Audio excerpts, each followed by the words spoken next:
안녕하세요. 성도님들, 손진웅 목사입니다. 수요 만나 오늘도 하나님의 말씀을 통해 은혜 받는 시간 되면 좋겠습니다. 추수감사절을 은혜롭게 잘 보낸 것 같습니다. 올해 코로나로 인해서 어떻게 의미 있게 보낼 수 있을까 그런 어떤 생각과 또 고민을 많이 했었는데 하나님께서 지혜를 주셔서 또 감사하게 잘 보냈습니다. 많은 분들이 감사절 그 시간을 통해 성도들이 어떻게 지내시는지 또 어떤 일들이 있었는지를 알 수 있어서 좋았다라는 말씀을 저에게 많이 하셨어요.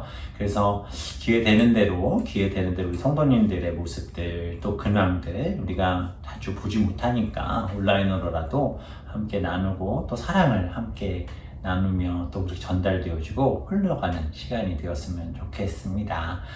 오늘 함께 나눌 찬양 먼저 소개해 드리겠습니다. 제가 참 좋아하는 찬양인데요. 마커스 워십의 주를 위한 이곳에 라는 찬양입니다. 이 찬양은 제가 선교 갔을 때 참 많이 부르기도 했었고 또 하나님 앞에서 예배가 흔들릴 때마다 정말 내 안에 어떻게 하나님 앞에 예배하며 나아가야 될까 또 내 안에 하나님 주시는 사랑 그 은혜를 내가 어떻게 찬양하면 좋을까라고 고민할 때마다 불렀던 곡이기도 합니다. 제목은 주를 위한 이곳에 함께 찬양 나누도록 하겠습니다.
필요 없네 주님만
이곳에 서 있네. 주 임재에 엎드려 절하네.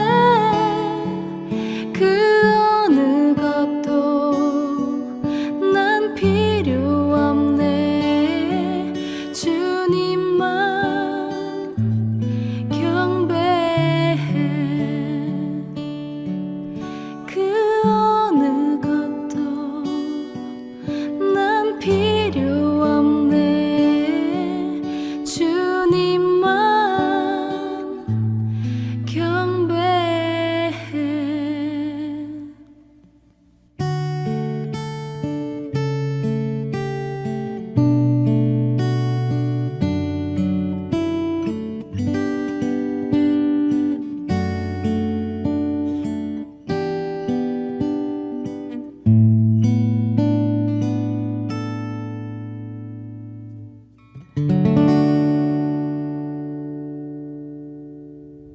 아멘. 주를 위한 이곳에 찬양 어떠셨어요?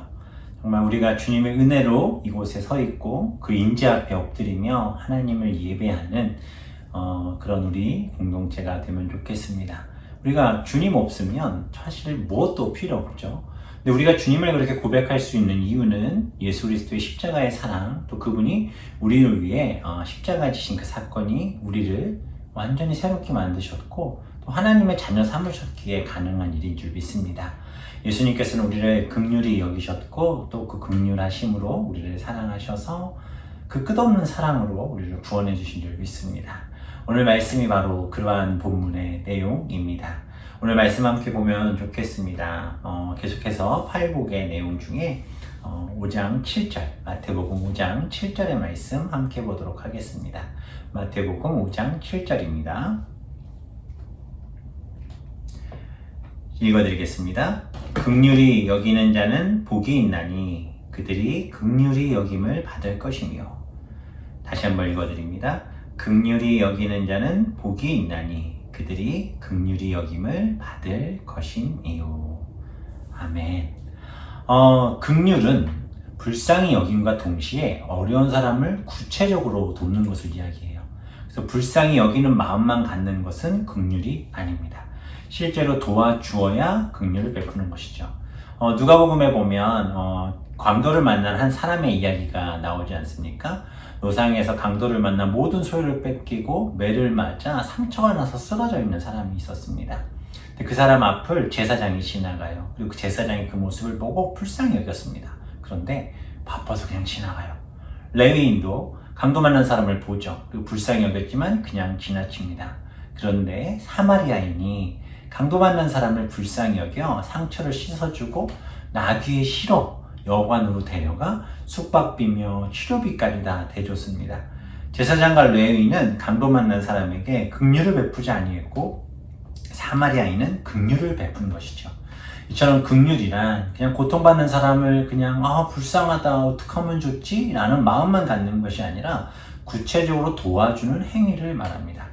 이런 긍휼의 모범은 예수님에게서 잘 나타나죠.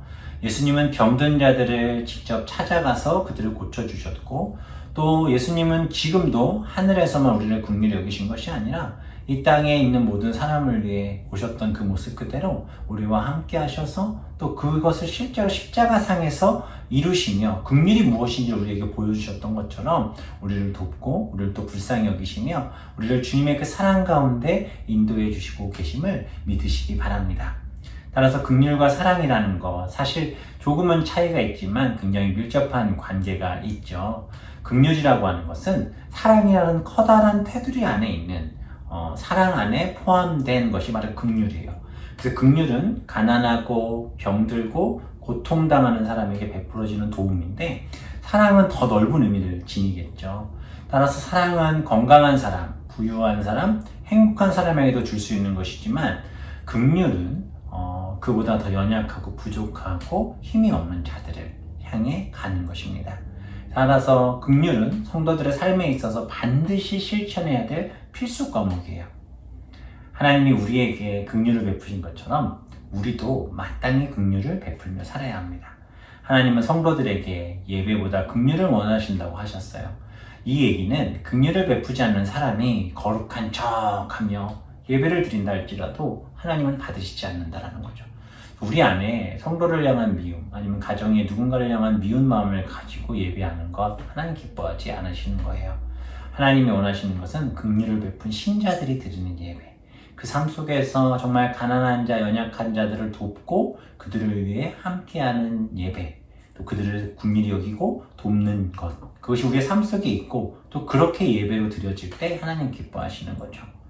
그래서 예수님을 믿는 사람들은요, 그냥 말로만 긍휼히 여기는 사람들이 아니에요. 그런 모든 것은 잘못된 거예요. 아담이 타락한 이후에 우리 인간은 사실 긍휼을 잃어버리고 잔인해지고 무자비해졌죠. 계산적이게 되고 이기적이 되고 자기 유익만 챙기게 돼요. 가인은 동생 아벨을 돌로 쳐 죽였잖아요. 그런 우리 몸에 가인의 그런 피가 흐르는 거죠. 이런 우리가 어떻게 긍휼의 사람이 될 수 있었겠습니까? 그 비결도 역시 하나님의 긍휼에 있었죠. 성도들은 그런 의미에서 보면 죄인이잖아요. 없어져야 될 존재, 죄덩어리, 정말 사라져야 될 수 있는 존재, 지옥에만 가야만 하는 존재들이지만 하나님이 우리를 긍휼히 여기셨잖아요. 그리고 우리를 구원하셨잖아요. 실제적으로 그냥 우리를 보고 불쌍하다라고만 하신 게 아니라 예수 그리스도를 보내셔서 우리를 실제로 용서하시고 품으시고 우리를 이렇게 살아갈 수 있도록 해주셨습니다. 모든 죄의 비참한 결과와 고통에서 해방되는 큰 도움을 받은 것이 우리들이잖아요. 그래서 성도들의 마음에는 이 가슴에 하나님의 긍휼의 마음을 간직한 사람들인 거죠. 따라서 사랑을 받아본 사람이 다른 사람을 잘 사랑할 수 있듯이 긍휼도 마찬가지입니다. 우리가 하나님께 나아갈 때 저를 불쌍히 여겨주소서라고 이야기하고 기도하며 우리가 살듯, 우리가 하나님 앞에 나아갈 때 또 우리에게 또 어떤 도움을 요청하는 자들이 있다면 그들을 불쌍히 여기고 그들을 돕는 것, 이것이 바로 그리스도인들의 자세입니다. 먹을 것이 없는 사람에게 먹을 것을 주고, 마실 물이 없는 사람에게 마실 물을 주는 것, 헐벗은 사람에게 옷을 주는 것, 잘 곳이 없는 사람을 재워주는 것, 병든 사람을 방문하고 감옥에 갇힌 사람을 방문하고, 이런 것들이 구체적인 긍휼이죠. 우리의 이런 자세와 모습은 선교지를 섬기는 마음들 속에서 더 잘 드러날 수 있다라는 것을 우리는 알 것입니다. 저희 교회가 RTM을 통해 루안다 땅을 섬기고 있습니다. 최근에 에스더라는 어린아이가, 제가 예전에도 한번 말씀드렸던 것 같은데 뇌수막염을 앓고 있었는데 이 아이가 천국에 갔습니다. 어린 나이에 병을 고치지 못하고 결국 천국에 가게 됐는데, 물론 하나님께서 그 아이를 사랑하셔서 불러가신 거지만 우리가 정말 그 선교지를 위해 또 그런 땅들 가운데 우리의 도움이 필요한 자들을 위해 조금 더 적극적으로 나서야 될 때인 것 같습니다. 코로나로 힘든 시간들을 보내고 있는 건 맞습니다. 그러나 이럴 때일수록 나만 챙기는 게 아니라 내 주변에 있는 자들을 바라보고 그들을 향해 긍휼을 베푸는 것, 이것이 하나님 기뻐하시는 일들 아닐까 하는 생각이 듭니다. 세상은 신자들이 베푼 긍휼로 먹고 살아가야 하는 사람이 참 많아요. 물론 내가 세상의 모든 불의웃에게, 또 어려운 자들에게 선교지마다 다 긍휼을 베풀 수는 없죠. 그러나 내 주변에, 내 귀에 들리는 그들을 위해 긍휼을 베풀 수 있는 것, 이것이 정말 귀한 하나님의 자녀의 모습인 것 같습니다. 우리 주변에 긍휼히 여김을 받아야 할 사람들이 넘쳐나요, 사실. 그리고 가장 큰 긍휼은 죄와 죽음의 세력에 억눌려 지옥으로 떨어져야 될 만한 영혼들에게 복음을 전하고 기도해 주는 것, 이것이 가장 귀한 긍휼의 모습입니다. 영육간에 동시에 긍휼을 베푸는 자가 복이 있고, 그래서 긍휼히 여기는 자는 복이 있나니 저희가 긍휼히 여김을 받을 것이며 라고 말씀하시면서 하나님께서 그렇게 살아가는 자들을 더 귀히 여기신다라고 우리에게 말씀하고 계세요. 우리 마음의 창고를 활짝 엽시다. 그리고 손을 아낌없이 펴서 부족하고 연약한 자들, 그들을 위해 우리가 할 수 있는 긍휼을 베풀고, 또 그것을 돕는 것으로만 끝이 아니라 그렇게 복음이 흘러가게 할 수 있는 하나님의 사람들 되시기를 주님의 이름으로 축원합니다. 우리의 이런 질문 한번 던져보고 싶네요. 내가 지금 어려운 이웃에게 긍휼을 베풀기 위해 나의 시간과 물질과 재능을 얼마나 드리고 계십니까? 정말 하나님의 긍휼이 또 그 긍휼을 받은 우리가 하나님 앞에서 그렇게 사용되어지기를 소망합니다. 우리 시간 기도할까요? 첫 번째 기도 제목은 하나님 나를 긍휼히 여겨주셔서 우리가 구원받은 하나님의 자녀 되게 하심에 감사합니다 라는 감사의 기도. 두 번째 기도 제목은 하나님 내 주변에 나의 도움이 필요한 자들을 붙여주시고 또 듣게 하셔서 내가 그냥 마음으로만 생각으로만 불쌍하다 도와야 되는데 어떡하지가 아니라 실질적으로 움직일 수 있는 또 그렇게 그들을 위해 긍휼을 베풀 수 있는 하나님의 사람 될 수 있게 해달라고 우리 같이 기도하시면 좋겠습니다. 같이 잠시 동안 기도하고 제가 기도하겠습니다. 함께 기도합니다.